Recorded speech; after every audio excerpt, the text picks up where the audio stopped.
Hi everybody, and as you can see, this sunny morning, it's a Sunday morning. I am sitting very close to the PTL River, of which we already have some images and videos on some of the postcards that we've already recorded. So, and this looks like a very nice place to sit down at some point. If you realize that something is moving more than the usual, it's because I there are some insects around and I need to take them off my feet.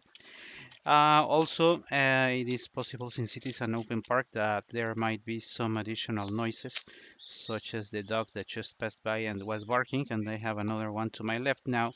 So, that's what I have shared before. This is the kind of things one can expect when recording in the outdoors in open spaces. So that is the case for today. But the interesting part is, as usual, not to talk about me or what is it that I am exactly doing, but to share with you the making of video of the postcard of this week. At this point, I also wanted to share that I don't know exactly what the guy that you can see in the camera at the very almost right corner, top right corner, has been doing for the past 5 minutes. Not sure if he's cleaning something or if he's trying to fish something. Maybe we can figure out in the next couple of minutes, but again, that is not the important thing. Today, we are going to talk about a very famous song, and for that purpose, let me share that, of course, I will be turning off my own camera as well, because it is more important that you see the nice scenery rather than see me, because I add no value. Seeing me adds no value to the video, but um, I was just telling you that this is a song that hardly ever is sung by more classical singers like tenors, mezzos or sopranos or baritones, and that is because this week's song is considered to be more popular, but not popular in the sense of well known, but more popular in the sense of not being it does not come from a very refined music. It's not part of the very refined music for concerts. Even though I have to mention now that the author that we are about to talk about, he had musical studies. He had solid knowledge of music theory, but despite that, he chose not to write fine music for concerts or anything like that can be considered more refined. In fact, what he did is that he chose to go for reaching more people, and that's what I mean for popular. So, Rubén Fuentes, this is Rubén Fuentes, of course, a very young Rubén Fuentes. Rubén Fuentes was a composer he was born in the early 1900s. He's by the time we're recording this, I have no news that he has passed away, so he's still alive. Of course, he's at a very old age already. But to talk about Rubén Fuentes is to talk about one of the major, or if maybe the most important composer for what we would call popular Mexican music. Somehow, maybe we would not dare to call it folklore music, but most of the music he wrote is what is in the genre of what is known as música ranchera. And in this genre of the música ranchera, and by the way, if you look at the picture, you may realize that in fact he's wearing the costume of a mariachi, because that's most of the music he wrote for. He has in his compositions. I was just sharing that maybe the most important composer for popular music, the greatest singers of popular music, mainly in the mariachi genre, are Rubén Fuentes compositions. The most important singers had him write songs for them, and that is exactly what Ruben Fuentes did. I am not sharing the specific names or of all those singers, because I am assuming that you may not be familiar with them, but for any Mexican or anyone who has or who knows this country very well, if I give names as Lucha Villa, Vicente Fernandez, and by just giving those two names, the people will know that he did he wrote the most or the best known songs for Mexican popular music. So that is what Ruben Fuentes went for. Instead of going for refined music, concert music, he chose to go for popular music that everybody would like, and that is exactly the case. And as we have already talked about Mr. Ruben Fuentes, I think it is now time to talk about the composition itself. And for that purpose, I will be sharing an image. It is a very old image of there used to be a TV program and there used to be it has to be I don't know around maybe 4 decades, 4 to 5 decades, there was a TV program, a cartoon, as you can see, known as the Cantinflas Show. The Cantinflas, you may also be aware of him. He was of the one of the most important. Uh, he was an actor, one of the most important actors that have been in that Mexico has given not only to Mexico itself but to the world. He was somehow. I really don't want to characterize him into something, but the character of Cantinflas, which now is a cartoon, as you can see, with his very particular mustache there, his very well-known face, who recorded a good number of movies and other shows. He had his own cartoon series, and it was a nice. There were nice stories around this Cantinflas show. But the reason why I am mentioning this is because the song we are talking about this week is in fact La Viquina. That's the word in Spanish, La Viquina, and La Viquina had an arrangement that Ruben Fuentes did himself for this program. And I am mentioning this also because La Viquina is one of the most known songs from the popular music in Mexico and in the country you may be listening it to. I think that maybe 50% of the world knows this song. And that's the reason why there are some notes of this music that you will find that are very sticky. The melody is easy to learn, as one could expect in popular music, and that's exactly what Ruben Fuentes had the vein for. So he shared this music with this program, and we are about now to talk about La Viquina itself. La Viquina, I was telling you, is the name of the song. But first things first, what is a Viquina in Spanish? In fact, it is nothing. That is a word he came up with for this song. So no matter where you look for this song, it really means nothing. There is an anecdote that I find not very believable that says that the word La Viquina is one word that that in fact it was not Ruben Fuentes, but a son of his, that once they were taking a vacation by the beach, and that the young son saw a woman passing in her bathing suit, in her bikini, and that he told his father, I mean, he told Ruben Fuentes that women wearing bikinis should be called bikinas. And that's, according to anecdote, the place or that's how the name La Bikina came up. Personally, I don't find that explanation or anecdote too believable because as you will soon realize the lyrics of this song have nothing or barely anything to do with such an anecdote. There is one other thing that I will be sharing by the end that is another story that people say on what it is that La Bikina is based on. But I don't want to go any further. I would like to share better with you the lyrics and the song of La Bikina.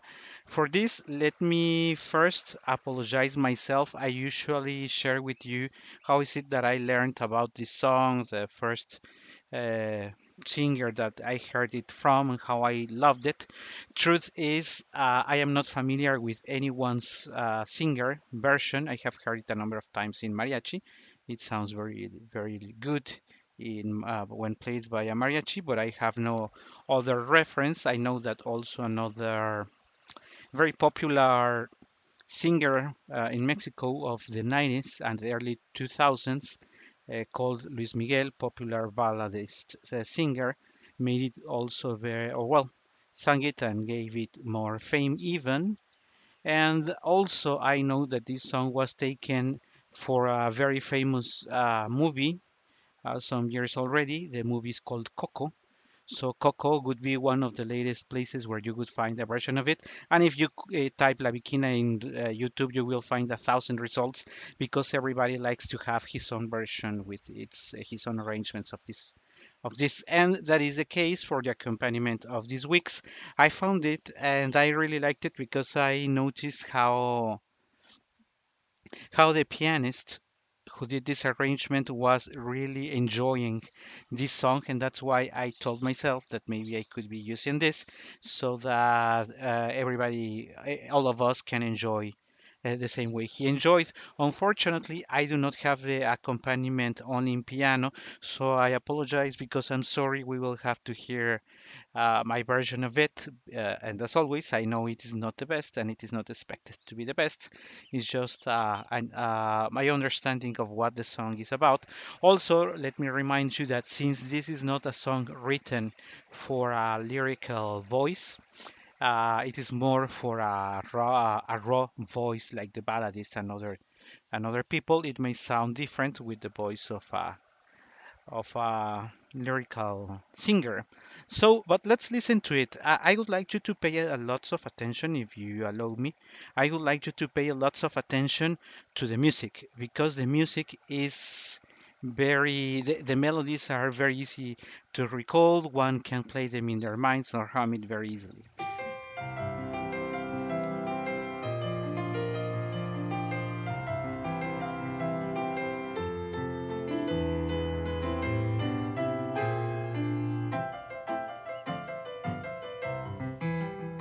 So the song is about to tell us, solitaria camina la viquina.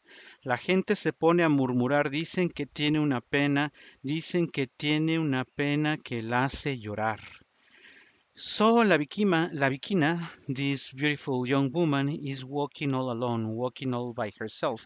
So despite the music is very lively, very cheerful, by just listening to the first words of the song, we understand that it is not a happy song. It is, in fact, a very sad song, telling us the story of a lonely woman.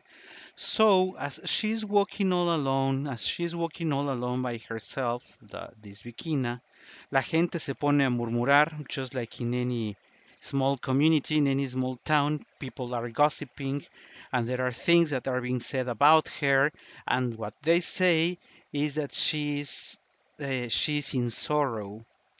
This they say that she's in such a sorrow that makes her cry.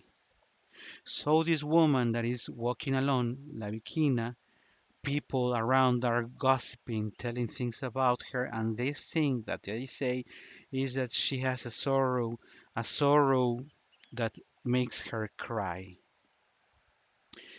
which, as I was just sharing, is opposite to the character or the mood of the music. Solitaria camina la viquina, la gente se pone a murmurar. Dicen que tiene una pena, dicen que tiene una pena que la hace llorar.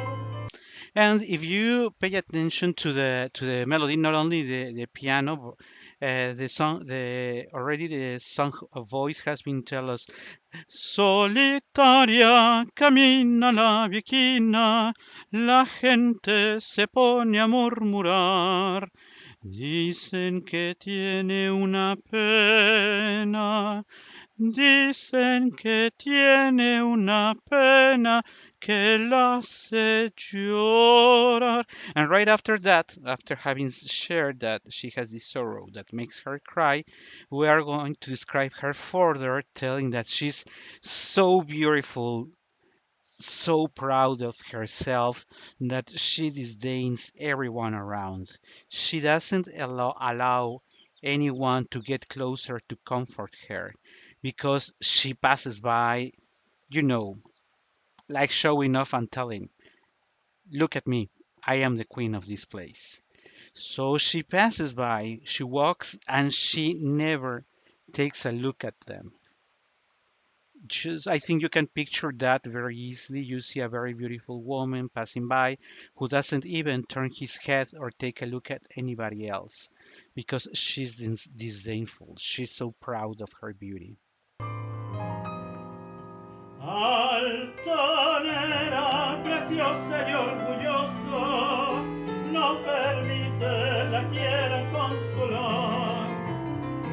Pasa luciendo su real majestad, pasa camina y los mira sin verlos jamás. And this phrase that has just been sung, pasa luciendo su real majestad, pasa camina, los mira sin verlos jamás, is one of the things or one of the parts that people recall a lot because even if people don't recall the words, they go like tararararararararararam, pasa camina, los mira sin verlos jamás. Then right after that comes another phrase that people recall very well and that goes like this. La Virgina. The word bikina divided into three syllables, sung separated. La bikina tiene pena y dolor. Then another phrase, it is again repeated, and you say, La bikina no conoce el amor. You see, it is about the same construction. La bikina tiene pena y dolor. La bikina no conoce el amor. Tiene pena y dolor, la Virgina no conoce el amor.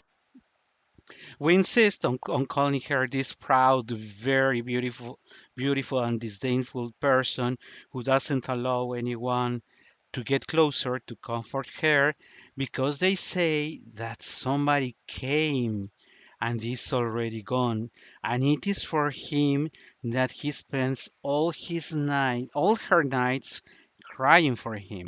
Solitaria camina la Virgina, mientras tanto la gente al murmurar dicen que alguien ya vino y se fue, dicen que pasa la vida soñando con él. We have this arrangement, this part of the song that is the what makes the pianist version, and that is very nice. Dicen que tiene una pena que la hace llorar. The song is repeating, by the way. I will shut up for a second because I would like you to enjoy the piano. Pasa luciendo su real majestad, pasa camina y los mira sin verlos jamás.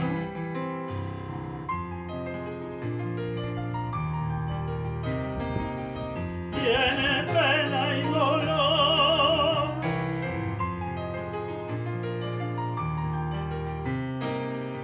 no conoce el amor, solitaria camina la Virgina, mientras tanto la gente al murmurar Dicen que alguien ya vino y se fue. What I was just sharing with you, they say these people who are gossiping and telling things about her, these people are saying that there's been someone who came, got her heart, and then left, and that's for him that she spends the nights crying. That is repeated three times. Dicen que alguien ya vino y se fue. Dicen que pasa las noches llorando por él. You will soon realize about the rhythm of this. se fue. Dicen Dicen que que pasa pasan la las vida noches llorando soñando con con él. él. I noticed this change. As in many, as it is the case in many popular songs, there are different versions, not only for the music and arrangements, for also for the lyrics. And I just realized that these lyrics that I have here in written are not the same lyrics that I have in my score. So that's why is the change. But basically, the musical construction and the tempo is the same, and that is very common for popular music that there are changes in the words. Dicen que pasa la vida soñando con él. So, but the rhythm is what I was just telling you. Dicen que pasan la vida soñando con él. Dicen que pasan la vida soñando con él. So people recall those phrases like La Viquina. Dicen que pasan las noches llorando por él. Dicen que pasan la vida soñando con él. Dicen que pasa la vida soñando con él. I'm very sure that sometime at some point in your life you have run or will run into this song that I wanted to take to these postcards, mainly because as I was sharing with you, this is part of the maybe the most important composer for popular music in Mexico, and this is also one of his best known compositions that has been played by 1,000 versions in mariachi for balladists, for very few opera singers. As you could notice, there are not many places where a lyrical voice can show his power, his volume, and his notes. That's why these are barely sung by lyrical voices, but still a very lovely song that is worth taking for these postcards as we are talking about Mexico. Thank you very much for your time, for joining me, and we'll see another time soon.